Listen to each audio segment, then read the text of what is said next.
My wife uninvited me from her 48th birthday party. All my friends' husbands are successful. You're just an ordinary paramedic. I'm ashamed of you, she said. I walked away quietly. What she didn't know, I was documenting everything. And months later, when the governor called my name on stage, my name is Wade Carter. I'm 50 years old, and I've been a paramedic for 26 years. I've pulled people from wrecked cars, brought them back from overdoses, held pressure on wounds that would have killed them in minutes. I've saved more lives than I can count. But apparently, that wasn't enough for my wife. The invitation list for Joanna's 48th birthday sat on the kitchen counter for 2 weeks. I watched it grow longer each day. Her friends from the PR firm, their husbands who worked in finance and real estate, the couple who owned that Mediterranean restaurant downtown, everyone who mattered in her world, everyone except me. 3 days before the party, I finally asked her directly. We were both in the kitchen.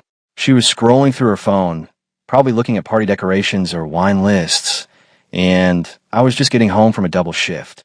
What time do you want me there on Saturday? I asked, pouring myself water. She didn't look up. You're not coming. I thought I'd misheard. What? Joanna set her phone down and turned to face me. Her expression wasn't angry, which somehow made it worse. She looked tired, like I was a problem she'd been putting off dealing with. Wade, all my friends' husbands are successful, she said. Her voice was calm, measured. They're doctors, executives, business owners. You're just an ordinary paramedic. The words hit harder than any punch I'd ever taken. Just an ordinary paramedic. 26 years of running toward danger while others ran away. And that's what it came down to. I'm ashamed of you, she continued.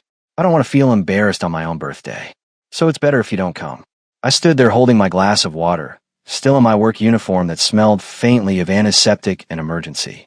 My hands, which had been steady through countless crises, felt unsteady now. I see, I said quietly. Thank you for understanding, Joanna replied, picking her phone back up like we'd just discussed weekend errands. I didn't argue, didn't beg. What would be the point? You can't force someone to value what you do, to see worth in saving strangers' lives when it doesn't come with a corner office or a six-figure salary. That night, I slept on the couch. Not because she asked, but because lying next to someone who's ashamed of you felt worse than sleeping alone. Saturday came. I watched Joanna get ready, choosing a burgundy dress that probably cost more than I made in a week. She checked her makeup 3 times, adjusted her necklace, sprayed perfume that filled our bedroom with something expensive and floral. You'll be okay here? She asked, grabbing her clutch. I'll be fine, I said. She kissed my cheek quickly, already mentally at the party, and walked out. I listened to her car pull away, then sat in the silence of our house. The same house we bought 18 years ago when William was 8 and Lily was just a baby. Back when being a paramedic was something Joanna bragged about to her friends. Back when saving lives mattered more than impressing people at dinner parties. I opened my laptop and created a new folder. I named it simply, Documentation. Then I typed the date and a single line. Excluded from wife's birthday. Reason, career embarrassment. I didn't know yet where this would lead. I only knew one thing with absolute certainty. I would never again apologize for spending my life saving others. And if that made me an embarrassment, then maybe it was time to stop trying to fit into a world that didn't value what I did. The question wasn't whether I was enough. The question was whether I wanted to spend the rest of my life with someone who thought I wasn't. The morning after Joanna's birthday, she came downstairs humming. Actually humming, like nothing had happened. She poured herself coffee and scrolled through her phone, smiling at photos from the party. Everyone had such an amazing time, she said, not looking up. Brianna posted the most gorgeous group shot. You should see it. I was at the kitchen table, drinking my own coffee. I'm sure it's nice. She glanced at me then, picking up something in my tone. Don't be like that, Wade. Like what? I asked. Sulking, she said. We discussed this. You understood. I took a sip of coffee. I understood that you're embarrassed by what I do for a living. That's not quite the same as being okay with it.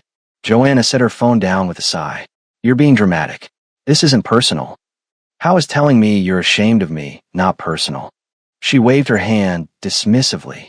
It's about optics, Wade. Perception. At our age, people expect a certain level of alignment. Alignment with what? I asked. Success, she said simply, like it was obvious. Before I could respond, my phone buzzed. It was William, our 26-year-old son. The text was brief. Can we talk? Coming over for lunch. William arrived around noon, still wearing his suit from whatever meeting he'd had that morning. He worked at Sterling Financial Group downtown, one of those firms where everyone wore expensive watches and talked about portfolios over martini lunches. He'd always been ambitious, like his mother. We sat in the living room. Joanna made sandwiches, playing the perfect hostess, though I noticed she kept checking her phone. "So," William said, setting down his plate. "Mom told me what happened with the birthday party." I looked at Joanna, who suddenly found her sandwich very interesting. "She explained that you two are having some differences," William continued. His voice was careful, measured, about career expectations and lifestyle alignment. "Career expectations," I repeated. "Is that what we're calling it?" William shifted uncomfortably. "Dad, look, I respect what you do. I do. But Mom has a point." Those words hit harder than I expected. "Go on. You've been a paramedic for, what, 26 years? Same position, same salary range. No upward mobility." He paused. "Mom has worked really hard to build her career in PR. She networks, she maintains relationships. She's created a certain image for our family. And when your career doesn't match that level of ambition, it creates tension." "Ambition," I said quietly. "I save people's lives, William. I brought a 6-year-old back from cardiac arrest last week. Is that not ambitious enough?" William looked uncomfortable. "That's not what I meant." "Then what did you mean?" I asked. He hesitated, then said what he'd clearly come here to say. "Mom's right, Dad. You could have done more. You could have become a supervisor, gone into hospital administration, gotten an advanced degree. Instead, you stayed in the field. You chose to stay small. Stayed small. My own son, saying those words to my face. I'm not trying to hurt you," William added quickly. "But if you're honest with yourself, you know it's true. You settled, and now Mom's paying the price socially." Joanna reached over and touched William's hand. "Thank you for being honest, sweetheart. Your father needs to hear this." I looked at both of them, sitting there united in their judgment of my choices. My wife, who I'd supported through graduate school while working double shifts.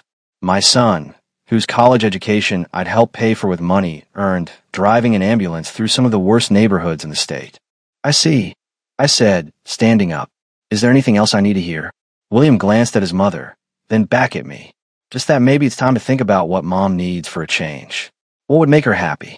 What would make her proud instead of embarrassed?" I nodded slowly. "I'll keep that in mind." After William left, Joanna turned to me with something like satisfaction in her eyes. "See, even your own son understands. This isn't just me being unreasonable." I didn't answer. I went upstairs to the guest room and opened my laptop. I added a new entry to my documentation folder. Son William sides with mother. State's father chose to stay small by remaining in field work. Mother pleased by this support. I also started a new document. I titled it Financial Records and began gathering information I should have been tracking all along. Credit card statements, bank records, retirement accounts. Because if my own son thought I'd stayed small, I wanted to make sure I understood exactly how large my wife's ambitions had grown and who had been paying for them. It took me 3 days to find it. 3 days of going through credit card statements, bank records, and loan documents while Joanna was at work. What I found made my stomach turn. A Visa card I didn't recognize, opened 2 years ago, in my name, with my social security number. Current balance, $47,000. The charges told their own story. Nordstrom, Neiman Marcus, day spas, high-end restaurants. All places Joanna frequented with her PR friends. I sat at the kitchen table Tuesday morning, the statement spread in front of me, when my phone buzzed. It was Lily, our 19-year-old daughter at Boulder. Her text was short. "Dad, can you call me? It's important." I called immediately. "Lily, everything okay?" "Not really." Her voice sounded tight. "I got an email from the financial aid office. They're saying there's an issue with my spring tuition payment. That the money from my college fund didn't come through." My blood went cold. "What do you mean it didn't come through?" "The fund that you and Mom set up when I was born," Lily said. "It was supposed to cover all 4 years. But they're saying the account's almost empty. Dad, there's only $8,000 left. There should be over $60,000. I closed my eyes. "Let me look into this, sweetheart. Don't worry about it." After I hung up, I logged into the college savings account. Lily was right. The balance was $8,247. I pulled up the transaction history. Over the past 3 years, there had been regular withdrawals. $5,000 here, $7,500 there. Always transferred to an account I recognized. Joanna's personal checking. I downloaded everything, printed it, added it to my documentation folder. That evening, when Joanna came home, I was waiting in the living room with the credit card statement and the college fund records. "We need to talk," I said. She set down her bag, immediately defensive. "About what?" I held up the Visa statement. "About this credit card you opened in my name. The one with $47,000 in debt that I knew nothing about." Her face went pale, then flushed. "I can explain." "And this," I continued, holding up the college fund statements. "Lily's tuition money. The money we saved for 19 years. You've been taking it." "For what, Joanna? Designer clothes? Spa treatments?" "I borrowed it," she said quickly. "I was going to pay it back." "Borrowed," I repeated. "You stole from our daughter's education fund and opened credit cards in my name without telling me. That's not borrowing. That's fraud." Joanna's expression shifted from defensive to angry. "Don't you dare judge me. Do you know what it costs to maintain the lifestyle necessary for my career? To look the part at events and meetings? You think those clients want to work with someone who shops at Target?" "So you stole from Lily," I said flatly. "I invested in our family's future," she shot back, "in opportunities that your salary could never provide. Someone had to think bigger than just getting by month to month." "Getting by," I said quietly. "Is that what you call saving people's lives?" "I call it staying exactly where you started 26 years ago," Joanna said, "while I've been building something that actually matters." I stood up, gathering the papers. "Lily needs $52,000 for her remaining tuition. You're going to find a way to replace what you took." "With what money?" Joanna laughed bitterly. "You want me to magic it out of thin air?" "Not my problem," I said. "You took it, you fix it. Or I show these documents to a lawyer, and we talk about financial fraud and identity theft." Her face went white. "You wouldn't." "Try me," I said, and walked upstairs. I called Lily back. "Sweetheart, your tuition will be covered. I promise. Your mother and I are handling it." "Dad, what's going on?" Lily asked. "Mom's been acting weird lately, and I saw her birthday photos on Instagram. You weren't in any of them." I hesitated. "We're working through some things." "Is it bad?" she asked quietly. "It's complicated," I said, "but you focus on school. I've got this." After we hung up, I opened my laptop and started researching divorce attorneys. Not because I decided anything yet, but because I needed to understand my options when someone you've trusted for 23 years turns out to be someone you never really knew. Thursday started like any other shift. I reported to Station 7 at 6 a.m., checked the rig, reviewed the schedule. My partner Jake was already there, running through equipment checks. "You look tired, man," Jake said, handing me coffee. "Long week," I replied. "Joanna is still giving you grief?" I mentioned some of it to Jake during a quiet moment last shift. "Not everything, just enough." Something like that. The call came at 9:47 a.m. Overdose. Residential address in Lakewood. Male, 23, unresponsive. We were there in 6 minutes. The young man was on the bathroom floor, lips blue, no pulse. His mother was screaming. I started compressions while Jake administered naloxone. 1 dose, then 2. Nothing. "Come on," I muttered, continuing compressions. "Come on, kid." 3rd dose. Suddenly he gasped, eyes flying open. His mother collapsed in relief. We transported him to Lutheran Medical Center, stabilized, vitals improving.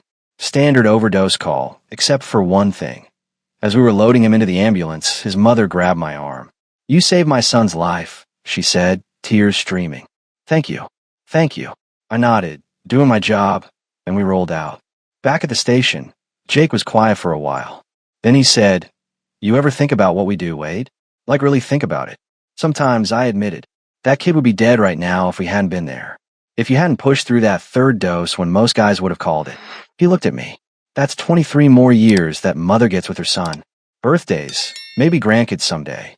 All because you showed up." I didn't respond. I was thinking about Joanna's words, something that actually matters. That afternoon, Captain Henderson called me into his office. Henderson was 58, graying, tough but fair. He'd been with the department for 32 years. "Close the door, Carter," he said. I sat down, wondering what I'd done wrong. "I got a call from Lutheran," Henderson said, "about this morning's overdose case. The ER doc wanted to commend you specifically. Said your field treatment was textbook perfect. Just doing the job, Cap." I said, "Yeah, well." Henderson leaned back. "I've been meaning to talk to you anyway. The county's launching a new community outreach program. teaching first aid and overdose response to schools, churches, community centers. They want an experienced paramedic to head it up. I recommended you. I blinked. Me? You've got 26 years in the field, clean record, and you're good with people. It's a split position, half field work, half teaching. Small pay bump, but more importantly, it's visibility. Recognition. He paused. You interested? I need to think about it, I said. Take your time, Henderson replied. But Wade, you've been doing this job longer than most guys last. Maybe it's time people saw what you're actually worth. When I got home that evening, Joanna was in the kitchen with her laptop. She barely looked up. How was work? She asked, distracted. Saved a 23-year-old's life, I said. His mother seemed to think it mattered. Joanna glanced at me, caught something in my tone. What's that supposed to mean? Exactly what I said, I replied. Also, I got offered a position heading a new county program. Teaching community first response. For the first time in weeks, she looked genuinely interested. Does it pay more? Some, I said. How much more? Enough, I said. But that's not why I'd take it. She closed her laptop. Then why would you? I looked at my wife, really looked at her. Because maybe it's time to stop apologizing for what I do and start showing people what it's worth. Something flickered in her expression. Not quite fear, but close. What does that mean? You'll see, I said, and went upstairs to call Lily and tell her about her day. Joanna had started planning the dinner party 2 weeks in advance. Important clients, she said. The Hendersons, who owned 3 car dealerships. The Pratts, he was a venture capitalist. And Douglas Pemberton, recently divorced, who owned a chain of luxury auto dealerships across Colorado and had just signed a major PR contract with Joanna's firm. I need you there, Joanna said Tuesday evening. But please, Wade, just be pleasant. Don't talk too much about work. Meaning don't mention I'm a paramedic, I said. Meaning be tactful, she corrected. These people matter to my career. Saturday, evening arrived. I wore slacks and a button-down.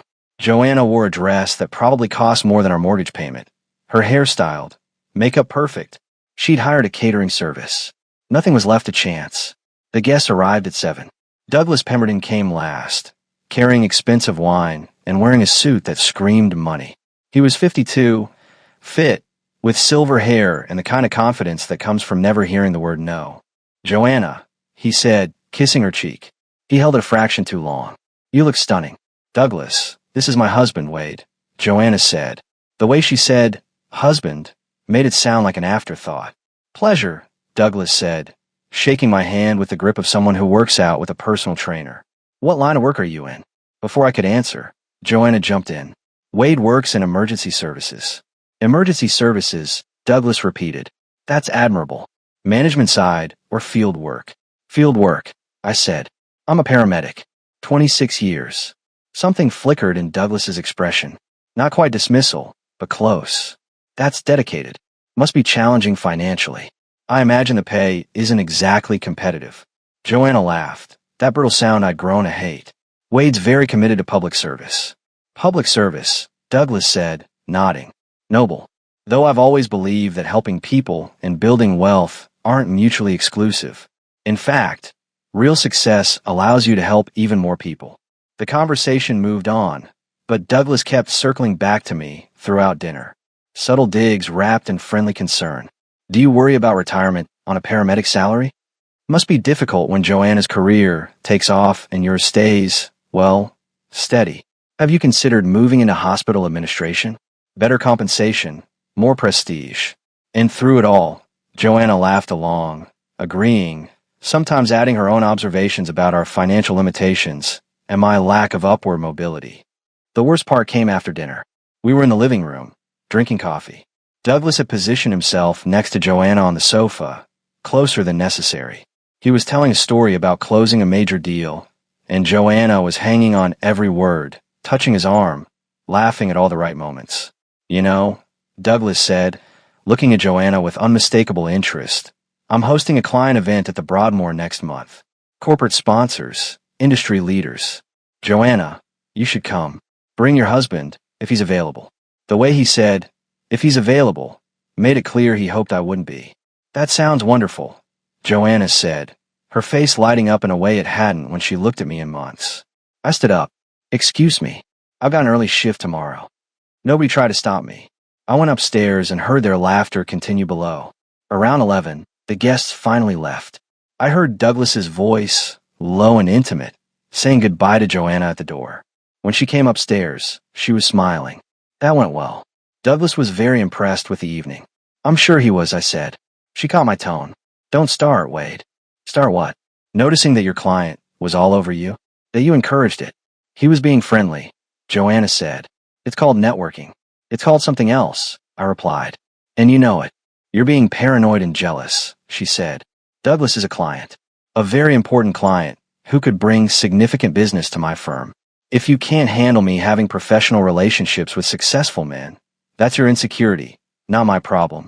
She went into the bathroom and closed the door. I opened my laptop and added to my documentation folder. Wife openly flirted with wealthy client Douglas Pemberton in our home. Physical contact, excessive attention, invitation to exclusive event. Wife dismissive of concerns. I was building a case. I didn't know yet what I'd do with it. But every piece of evidence felt like ammunition I might need when this marriage finally stopped pretending to be something it wasn't. The letter arrived on a Tuesday. Official letterhead, County of Jefferson seal at the top. I opened it standing by the mailbox, still in my uniform after a night shift. Dear Mr. Carter, we are pleased to inform you that you have been selected to receive the Jefferson County Emergency Services Excellence Award for your 26 years of dedicated service and your recent role in establishing the Community First Response Education Program. I read it twice. The award ceremony would be held in 4 weeks at the County Administration Building. The governor would be presenting. Local media would be covering it. I called Captain Henderson. Cap, did you know about this? I may have written a recommendation letter, Henderson said, and I could hear the smile in his voice. Congratulations, Wade. It's well deserved. When I got home, Joanna was in the kitchen on a conference call. I waited until she finished, then showed her the letter. She read it, and for a moment, I saw something like surprise in her face, maybe even pride. Then it shifted into something else. Calculation. This is significant, she said slowly. The governor? Media coverage. Apparently, I replied. When is it? She asked. 4 weeks. Saturday evening. Joanna's mind was already working. I could see in her eyes the way she was processing this information, fitting it into whatever narrative she'd built about her life. I'll need to get a new dress, she said. Something appropriate for photographs. And we should think about who to invite. This could be excellent visibility. Visibility, I repeated. Wade, don't be obtuse. This is good for both of us. For once, your career is generating positive attention.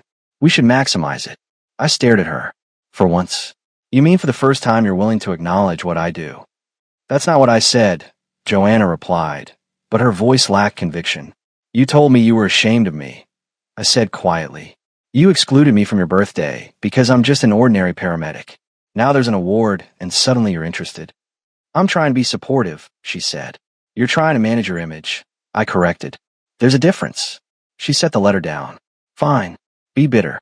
But this award reflects on both of us, whether you like it or not. We're married. People will expect me to be there. Then you'll be there, I said. But don't pretend this changes anything between us. That afternoon, I got a call from the county PR office. They wanted to do a pre-ceremony interview, feature article in the local paper, maybe a brief TV segment. Standard publicity for award recipients. We'd love to include your family, the coordinator said. Wife, children. It makes for better human interest. I thought about Joanna's sudden interest, about William calling me small, about everything that had happened over the past months. Let me get back to you on that, I said. The article ran 2 weeks before the ceremony. They'd interviewed Henderson, included quotes from some of the people I'd treated over the years, featured statistics about the lives saved and the new education program I'd be heading. The headline read, Local Paramedic Honored for 26 Years of Life-Saving Service. Joanna saw it online before I did. When I got home, she had it pulled up on her laptop. This is good press, she said. Very good. I've already had 3 people from work mention it. I'm glad your colleagues are impressed, I said flatly.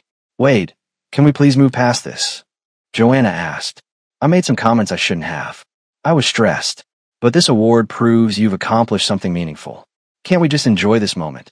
I looked at my wife, at the woman who'd spent months making me feel worthless, who'd stolen from our daughter, who'd flirted with another man in our living room. Now she wanted to share in recognition she'd spent years dismissing. You can come to the ceremony, I said. But understand something, Joanna. This award isn't redemption for you. It's not proof that I was worth your time after all. It's recognition for work I've been doing all along.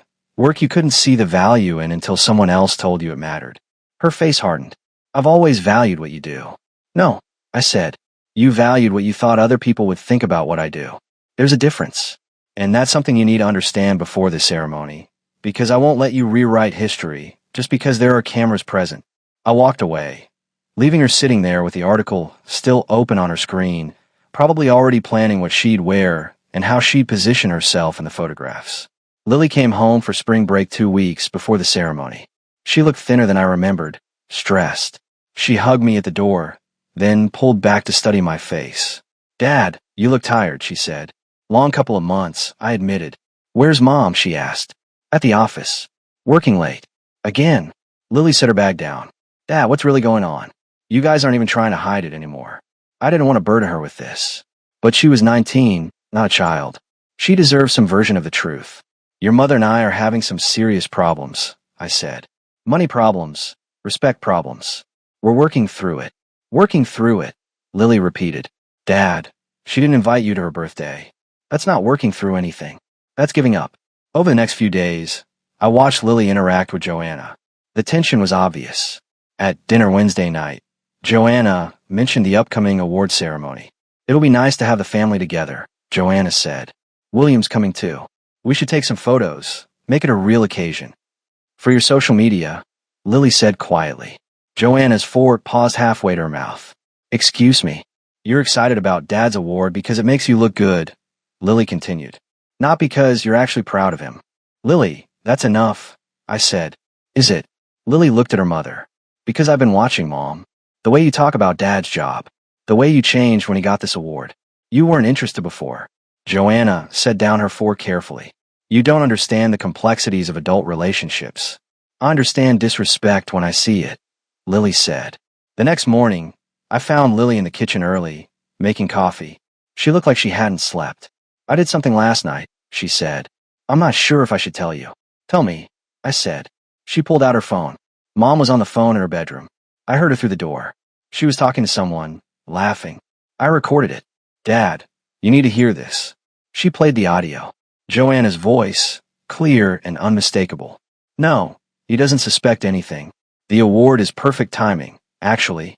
Makes everything look stable. Of course I'll be there, smiling for the cameras. Douglas, you're terrible. Yes, I know. After the ceremony we can talk about next steps. He's so focused on his little program. He doesn't see what's right in front of him. The recording was 4 minutes long.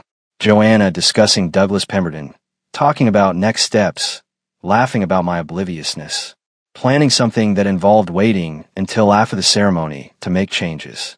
I felt sick. Dad, Lily said, tears in her eyes. I'm so sorry. I didn't want it to be true. I pulled her into a hug. You did the right thing telling me. What are you going to do? She asked. I don't know yet, I admitted. But Lily, I need you to send me that recording. And I need you to promise me something. What? Don't tell your mother you have this. Not yet. Can you do that? She nodded. Dad, are you going to leave her?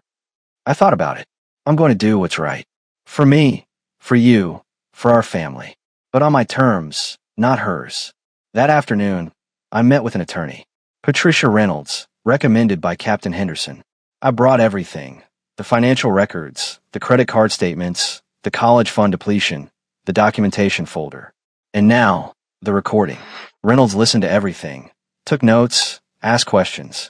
Mr. Carter, you have substantial grounds for divorce, she said. Financial fraud, identity theft, possible adultery. The recording is particularly damaging. What are my options? I asked. She outlined them. File immediately, or wait. If I waited, I need to be strategic about timing. The award ceremony could work in my favor, she explained. Public recognition, media coverage, community standing. It would establish me as the sympathetic party if things got ugly. Think about what outcome you want, Reynolds said. Not just ending the marriage, but protecting yourself financially and legally. With the fraud she committed, you could pursue criminal charges. I don't want to destroy her, I said. I just want out. Admirable, Reynolds said. But don't let that nobility cost you what you're entitled to. She stole from your daughter's education. She committed fraud in your name. Those actions have consequences. I left her office with a strategy. Wait until after the ceremony. Let Joanna have her moment in the spotlight. Then, when she thought everything was settled, make my move. Not out of revenge, but out of necessity. Because I'd learned something important over these months. Dignity doesn't mean being a doormat. It means standing up at exactly the right moment, with exactly the right evidence, and not apologizing for protecting yourself. That night, I saved the recording to 3 different locations, added it to my documentation folder, sent a copy to my personal email. Joanna came home late, smelling like expensive wine and Douglas's cologne. She kissed my cheek absently. "Good day," I asked. "Very productive," she said, smiling. I smiled back. "I'm glad." She had no idea what was coming, and for the first time in months, that felt like exactly the right balance of power. The call came from Captain Henderson on Monday morning. "Wade, got something interesting for you. Can you come by my office?" When I arrived, Henderson wasn't alone. There was a man in his 50s, well-dressed, carrying himself with quiet authority. Henderson introduced him as James Pritchard. "Mr. Pritchard was one of the people you treated 8 years ago," Henderson explained. "MVA on I-70. Multiple vehicle pileup. Recognition flickered. I remember that call. 5 cars. Winter conditions. Multiple casualties. This man had been trapped in a sedan, steering column pinning his chest. We'd had to work fast. You saved my life," Pritchard said simply. "I never got to thank you properly. When I saw the article about your award, I knew I had to reach out." "Just doing my job," I said. "That's what everyone says," Pritchard replied. "But here's the thing. I'm the CEO of Mountain States Medical Supply. We're launching a new initiative. Emergency response training for corporations, schools, community organizations. We need someone with real-world experience to head it up. Someone who knows the field, can teach, can build a program from the ground up." I waited, not sure where this was going. "I want to offer you a position," Pritchard continued. "Director of Community Safety Education. You'd develop curriculum, train instructors, oversee implementation across Colorado. Salary would be $95,000 to start, full benefits, company vehicle. You'd still be teaching emergency response, but on a much larger scale." I stared at him. $95,000. Nearly double what I made as a paramedic. "I'd have to leave the ambulance," I said. "You'd be expanding your impact," Pritchard corrected. "Training hundreds of people who could save thousands of lives. Isn't that worth considering?" Henderson spoke up. "Wade, I told Mr. Pritchard you need time to think about it. But this is the kind of opportunity that doesn't come around often. You'd be using everything you've learned, teaching it to others. It's not abandoning the mission. It's multiplying it. Think it over," Pritchard said, handing me his card. "No pressure. But if you're interested, we'd like to have you start within 2 months. After your ceremony, after things settle. This job is yours if you want it." After he left, I sat in Henderson's office, turning the business card over in my hands. "That's life-changing money," Henderson said quietly. "Especially for someone going through what you're going through." "You told him?" I asked. "I told him you might be facing some significant life changes soon. That financial stability might matter more than usual." Henderson leaned forward. "Wade, you've given 26 years to emergency services. Nobody would blame you for taking care of yourself now. And this isn't selling out. It's expanding your reach." That evening, I sat at the kitchen table with the business card on my laptop. I ran the numbers. $95,000 meant I could pay Lily's tuition without touching savings. Could afford a good attorney. Could start over without being financially strapped. Joanna came home around 8. She saw the card on the table. "What's this?" she asked, picking it up. "Job offer," I said. "Director position. Medical supply company. $95,000 to start." Her eyes widened. $95,000. Plus benefits, I said. For the first time in months, I saw something like genuine excitement in her face. Not about me, about the salary. About what it meant for her image, her lifestyle, her ability to compete with her friends' husbands. "Wade, this is incredible," she said. "When would you start?" "If I take it, after the ceremony. 8 weeks or so. If you take it." She looked at me like I was insane. "Of course you'll take it. This is exactly what we've needed. Real money, real advancement." "I haven't decided yet," I said. "What's to decide?" Joanna asked. "This solves everything. Better salary, better title, better opportunities. You'd finally be on par with the other husbands in our circle. There it was. Not, I'm proud of you. Not, you've earned this. Just relief that I'd finally be earning enough to not embarrass her. I'll think about it, I said. That night, lying in the guest room, I realized something. The job offer changed the equation. It meant I wouldn't be leaving as the struggling paramedic she dismissed. I'd be leaving as someone with options, with value, with prospects. And somehow, that mattered. Not because I needed her approval, but because I needed to prove, to myself more than anyone, that I'd always been worth more than she'd given me credit for. The job offer was leverage. And in the game Joanna had been playing, leverage was everything. The Jefferson County Administration building was packed. Media cameras lined the back wall. Local officials filled the front rows. I stood backstage in my dress uniform, hand steady, mind clear. Joanna had arrived early with William, both dressed immaculately. She positioned herself in the second row, where cameras would catch her. William wore his expensive suit, looking every bit the successful son she'd always wanted me to be proud of. Lily had come separately, sitting in the back with Captain Henderson and some of my colleagues from the station. She'd texted me earlier, "I'm here for you, Dad." Not the show. The ceremony began. 3 other recipients went first, each receiving their awards, each thanking family and colleagues. Then it was my turn. Please welcome Wade Carter, recipient of the Jefferson County Emergency Services Excellence Award. Applause filled the room as I walked to the podium. The county commissioner shook my hand, presented the plaque. Cameras flashed.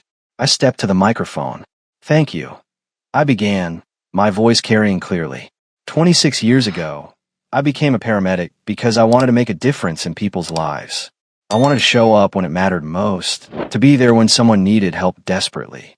I could see Joanna in her seat, smiling for the cameras. Over these years, I've learned that saving lives isn't always dramatic. Sometimes it's holding someone's hand while they're scared. Sometimes it's teaching a teenager how to perform CPR. Sometimes it's just showing up, day after day, even when the work is hard and the recognition is rare. I paused, scanning the audience. People often ask who supported me through this journey, who stood beside me when the work was invisible and the pay was modest. I want to thank those people now. I saw Joanna lean forward slightly, preparing for a moment. Captain Henderson, who taught me that leadership means serving others first. My colleagues at Station 7, who've had my back through countless calls. The community members who trusted me with their loved ones. My daughter Lily, who's always understood that some things matter more than money. I didn't mention Joanna, didn't mention William. The omission hung in the air like smoke. I also want to acknowledge a hard truth, I continued.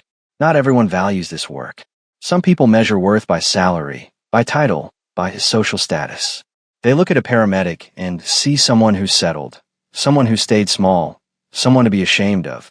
Joanna's smile had frozen on her face. But I've learned that real success isn't about impressing people at dinner parties. It's about integrity when no one's watching. It's about showing up for people who can't show up for themselves. It's about building something that matters, even if it never makes you rich. I held up the plaque. This award honors 26 years of service. But more than that, it honors a choice I made and continue to make, to value people over prestige, purpose over profit, truth over appearance. I'm grateful to everyone who supported that choice. And to those who haven't, I hope someday you understand what you missed. The applause started uncertain, then built. People stood. Not everyone, but enough. I stepped away from the podium and walked directly to where Lily was sitting. I hugged her first, then shook Henderson's hand, then greeted my colleagues. I didn't go to Joanna. Afterward, during the reception, Joanna found me.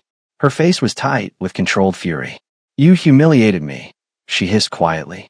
In front of everyone. On camera. "I told the truth," I said. "That's not humiliation. That's honesty. You made it sound like I never supported you," she said. "You didn't," I replied. "You were ashamed of me. You said so yourself. I'm just refusing to pretend otherwise." "We'll talk about this at home," Joanna said, her voice shaking. "No," I said calmly. "We'll talk about it with lawyers. I've filed for divorce. You'll be served papers tomorrow." Her face went pale. "You can't be serious. I have evidence of financial fraud, identity theft, and your relationship with Douglas Pemberton. You stole from our daughter's education. You opened credit cards in my name. You've been planning your exit while pretending everything was fine." I kept my voice low even. "I'm not angry, Joanna. I'm just done. You recorded me, she whispered. Lily did, I said. Our daughter heard you planning your future without me and decided I deserved to know the truth. Joanna looked around frantically, but people were starting to stare. We can discuss terms through our attorneys. I continued. I'm taking the job offer. I'm moving forward.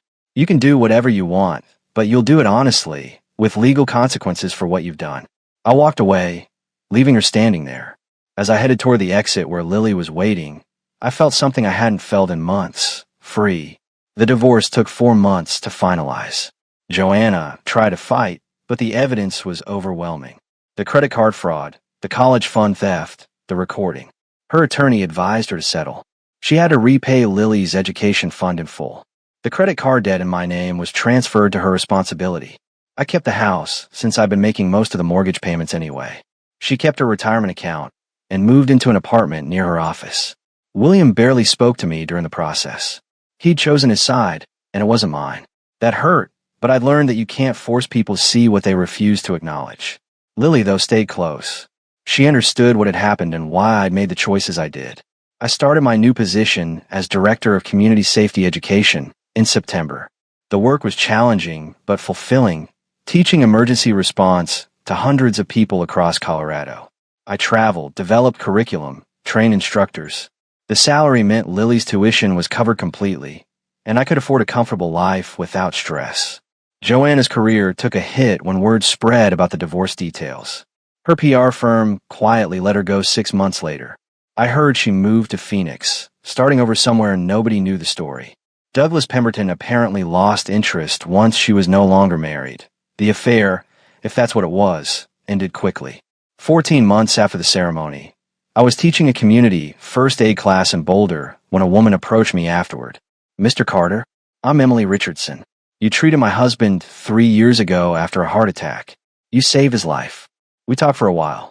She was a nurse, working at the same hospital where her husband had been treated. We exchanged numbers, just friendly conversation. But over the following months, those conversations continued. Coffee became dinner, became something that felt like possibility.